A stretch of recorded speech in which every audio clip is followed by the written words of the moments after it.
काय होतं ना, बऱ्याच वेळेस आपल्याला आपली जी प्रॉपर्टी असते किंवा आपली जी लँड असते किंवा आपली जागा असते, ती जागा आपल्याला विकायची असते आणि त्यामुळे बरेचसे कस्टमर्स येतात जातात, पण आपली ती प्रॉपर्टी विकल्या जात नाही.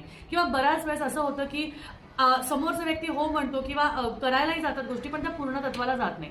अशा वेळेस तुम्हाला जर का वाटत असेल की प्रॉब्लेम तर काही नाहीये किंवा रेटचाही काही इश्यू नाहीये किंवा हव्या त्या रेटमध्ये आपल्याला मिळत नाहीये, अशा वेळेस तुम्हाला एकच छोटासा उपाय करायचा आहे. काय असेल, कुठला ग्रह दोष असेल किंवा तुमच्या कुंडलीतले कुठला दोष असेल, त्यामुळे त्या गोष्टी असू शकतात. पण शेवटी कर्माला आपण काहीच म्हणू शकत नाही. जेव्हा ज्या गोष्टी व्हायच्या तेव्हाच त्या होतील. पण एक साधा सोपा उपाय तुम्हाला करून टाकायचा आहे. तुम्हाला अशा रंगाचा एक लाल रंगाचा एक कपडा घ्यायचा आहे.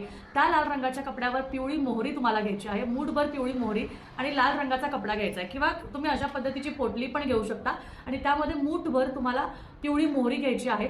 ती मोहरी घेतली, ह्याची पोटली बांधली की तुम्हाला ही पोटली घेऊन तुम्हाला मुख्य दरवाजापासून तुमच्या पूर्ण घरापर्यंत फिरून ती शेवटच्या परत मुख्य दरवाजाला यायची आहे आणि तिथून मग ईशान्य कोपऱ्यात ती पोटली तुम्हाला ठेवून द्यायची आहे. हा साधा सोपा उपाय करून तुम्ही बघाल की तुमच्या ज्या काही प्रॉब्लेम्स आहेत किंवा जे काही ऑब्स्टिकल्स येत आहेत किंवा जे काही स्ट्रगल्स येत आहेत, त्यामध्ये लवकरात लवकर तुमचा निर्णय लागेल आणि जर का काही दोष असेल किंवा कुठला ग्रह दोष असेल किंवा काही प्रॉब्लेम असेल, ते लवकर निघून जाईल आणि तुम्हाला मनासारखं तुमचं प्रॉपर्टी विकल्या जाईल आणि तुम्हाला तुमच्याप्रमाणे त्या गोष्टी मिळून जातील.